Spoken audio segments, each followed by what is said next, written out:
Hello, chika time.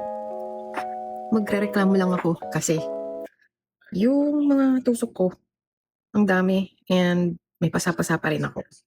Imagine, ang gumawa nito, yung IV access ko, um, sa OR is a nurse anesthetist. So, siya yung nag-insert ng IV ko.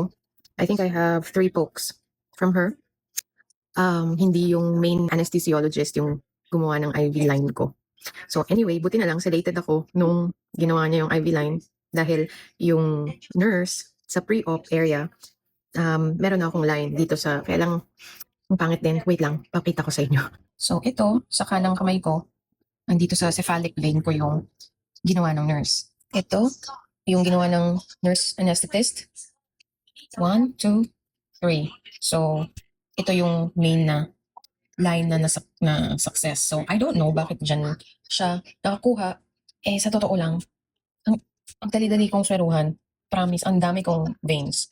Anyway, yun lang. Nagre-reklamo lang ako kasi may pasa pa rin siya. O, diba? Ang reklamo ko lang, dito kasi sa US, iba yung training nila.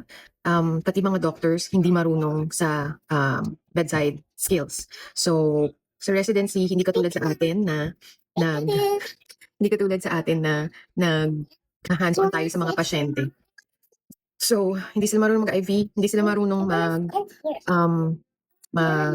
NJT, hindi sila marunong mag-catheterize. So, yun. Yun lang, reklamo ko. Happy long weekend, Memorial Day weekend pala dito sa amin. Nakalimutan ko.